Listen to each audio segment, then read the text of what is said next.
Hello, everyone. My name is Lucifer, and welcome to Reimagined. This is a visual novel about a person who does not know themselves or something like that. Bit of an internal horror, if you will. Buzzing, sparkling pain of noise, suffocating sound, a dissonance ringing in her ear that she cannot get rid of. Prickling in her mind, she lets it linger, but that has left the kaleidoscope to surround her, busying her entire body with a cacophony in the void. Her eyes jolt open. Something's wrong with that clock. Oh my god, the clock's wrong. Stabilizing herself against a wall behind her with an arm, she observes her surroundings and marks them as unfamiliar to her. The pandemonium once full in her mind slowly dissipates. She decides to tread through the dim lit room in front of her. Scanning the space, she is muddled with a disarray of feelings that move like raging waves through her, within her. Where am I? She picks herself up from the hard mattress and stands on the floor. In her confusion, she continues to wander aimlessly around the awfully tidied bedroom. She notices at first that the smell of cleaning chemicals fill her lungs. Pictures hanging around her room were aligned on the wall like a grid. She touches the bedside table and feels the unusual slipperiness of it, supposing all the friction has been forcibly wiped away. Everything in the room is placed perfectly, as if nobody lived here. For a moment, she tries to remember how she got here, but her efforts are futile. She even tries to search within her own memories of her own name, and yet she can't come up with a single letter of it. This must be a dream.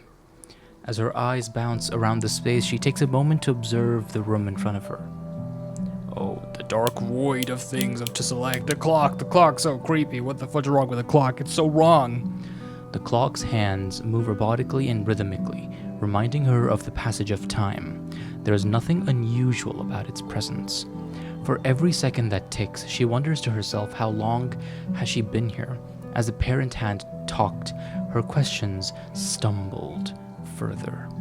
The length of her stay concerns her, as she's unable to pick apart the answers from her head. Furthermore, she worries if anyone is waiting for her, but deep down, she feels like nobody is coming here. Peculiar or constraining? It's peculiar! I'm picking the peculiarings! It has a peculiar shape compared to the minimalism of the other items in this room. The glass in front of the time reflected her image. She remembers placing the clock there, so this must be her home. I mean, you can place clocks in anyone's house. You can place clocks in like a random person's house completely. So you know. But for some reason, her mind couldn't fathom that this was the place that she lived in. There was none of the soothing familiarity that she hoped that she would pick up from this memory. Home shouldn't be as strange as this. That's true, or maybe homes always feel strange. I never felt unstrange at home. This mirror is strikingly dirty compared to everything else that has been polished in this room. She wonders what would allow herself to let it get this dusty. Clean or avoid? Let's clean it up. If this is home, it better be spick and span. This mirror is strikingly dirty compared to everything else that has been polished in this room. She wonders what would allow herself to let it get this dusty. I don't know, laziness, boredom, both. She decides to wipe her palm against the dust to look clearly at herself, inspecting the reflection. She is reminded of her situation and is concerned once again. She brushes off the dusty hand with her other hand and thinks on cleaning the mirror later. Smart, but I also want to clean it now. Wow, if I have a very shiny mirror, I could use it against a vampire because I can't see the vampire, so that means I'll be unable to see it, and I'll be mentally stable because I can't see it, and it'll just all make sense. Yeah, Yeah. She focuses on a stack of neatly placed boxes, a box of puzzles on the center of the room. Pictures of forests, oceans, and ponies. Quite an odd collection. Curious or chaotic? Curious, I guess. I like some good old ponies, and I like some good old board games. She looks closer. She notices that the puzzles have not been open yet. She wonders to herself if they were new or a present to her. She opens a box that had an ocean scenery on the front, bits and pieces of a whipped blue to be connected. The faint light creeping from the window shines on the puzzles with the iridescent sapphire hues on the front. She closes the box. That's smart. So I never open a box, I don't know what's going to happen. It could explode for all you know. A rack of clothing stands awkwardly aside a wall. Every article of attire hangs neatly, organized. That does not look neat, or, I mean, I guess it looks organized, but that does not look neat. Restricted? Sure. Uniform. Oh, no, I don't think it's uniform at all. Organized. In her inspection of the rack, she accepts these items as her own, though she does not remember her hands putting the clothes here. The rack is orderly, each piece of clothing carefully dangling, like stairs on a staircase. The shoes aside them are clean as well. Not an inch of dirt can be found on the outsoles. Introvert alert. Introvert alert! I would know! Even though my shoes are dirty, so I guess what would I know? It's a satisfying image. She remembers feeling proud of her assortment, but nothing further. Alright. Her eyes move to an assortment of paintings and pictures. Displayed in unison are a collage of paintings and pictures. Well, yeah, that would make sense because I'm looking at it. Yeah, Inspecting further, she notes them to be photographs of scenery, airy hills and mountains, oceans and scenic views. Mixed in with the photographs lie sketches and messy paintings. Amateurish at best, but for some reason still in line with the beautiful sceneries. Awestruck or dull? Fuck it, let's go with dull. I'm a dull boy. No play in all games make Lucy a dull boy. Staring deeply, she finds herself devoid of emotions in these pieces. Drab, dull, nothing. Her eyes wearied at the array of places. She wonders why she is even looking, when there's nothing to be found here. The artist behind the chaotic display ought to find other hobbies, she thinks to herself. And turns out the artist was me all along. Suddenly, she hears knocking at the door. Oh no. It's never a good sign to get a knock on the door. Unless you're delivering something, or unless you're getting a delivery. That's a good thing. A person, a real-life living being wants to visit her after all. Turning around, her hands hover over the doorknob, but an invisible barrier, her hesitation, prevents her from turning it for a moment.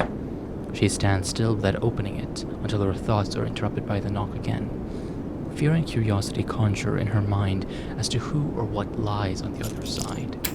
Before she can open the door, she hears a jangle of keys and the door creaks open. What about the jingle? The keys jingle and jangle. Why did they only jangle this time? It's the eyeless creature from above! Oh no! Hey honey, I'm home. She stands uncomfortably, confused as to who this person is and what they are doing here.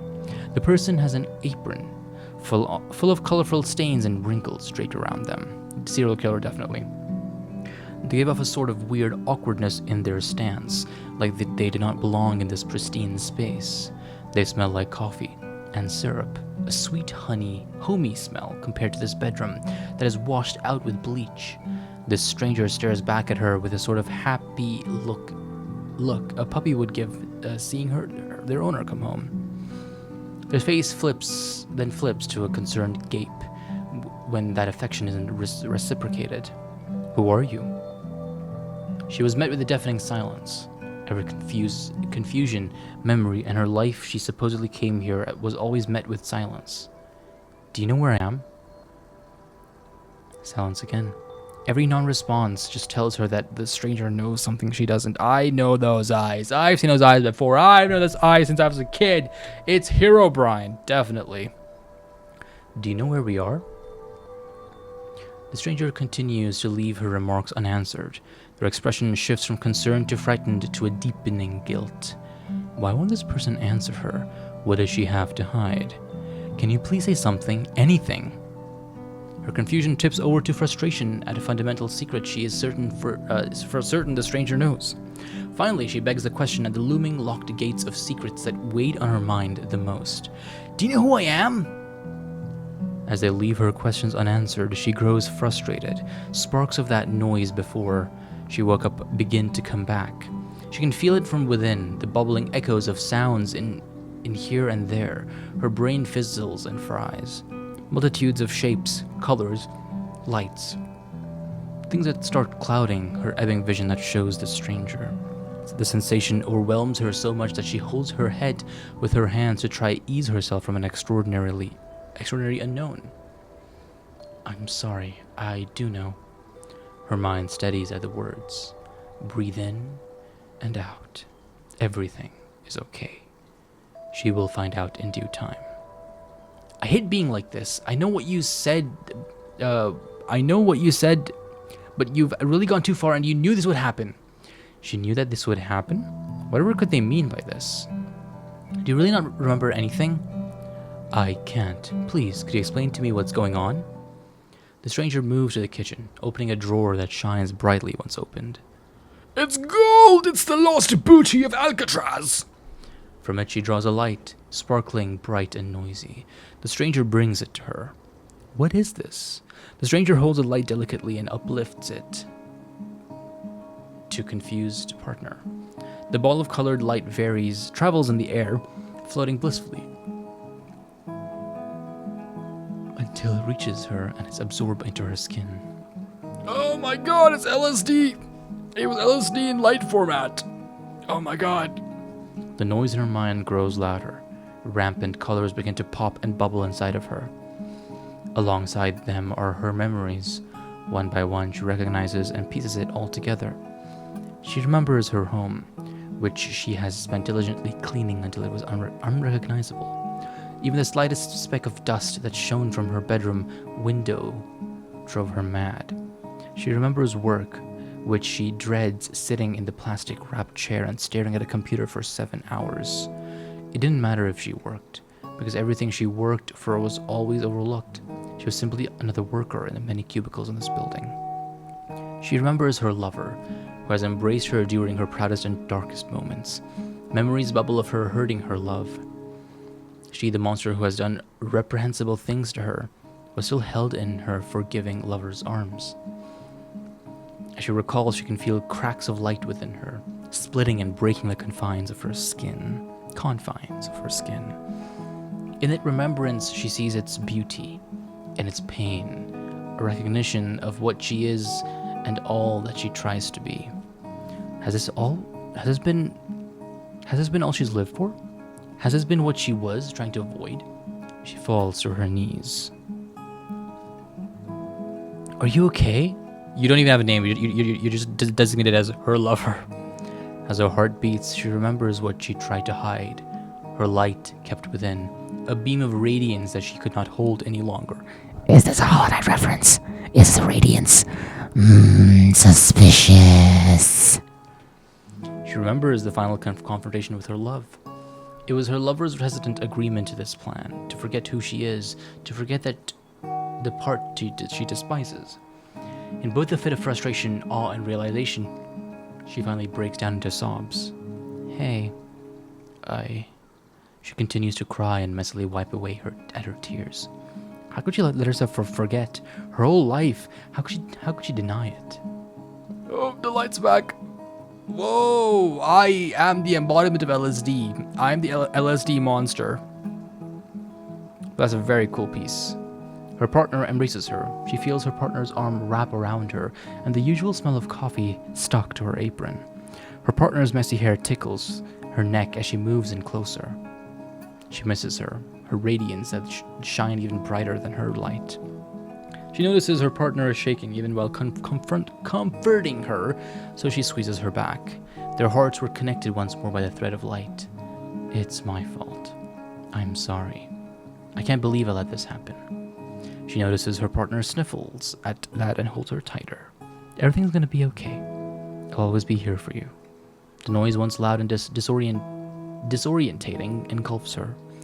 She accepts it, the pain quickly dissolving into homeliness. She lets the light bubble and spark out of her skin. Shine pours from her veins, her skin melts away, and she lets herself be in the moment. Her partner, who could die by her partner's embrace, held her even tighter. I never want to forget what I am. Aww. That's sweet. Yeah. I think the moral of the story is basically that, whatever happens, you can always go through it together and with other people, and that, us as people together can solve things, even if you do something wrong. Things can be worked through. Even if it's wrong, it's good to accept it, and the bad stuff also what makes you you, and it's about us moving on from it and from growing from it. I think the growing part is quite important. And yeah, unless it's about another mental health thing that I don't know about, then I'm really sorry if my interpretation, but that's what I took from it, and I think it's a really beautiful and really cool visual novel. Great story. great message. And that's the end of the video. Be there for each other. You're all awesome. I'll see you in the next one. Take care and goodbye.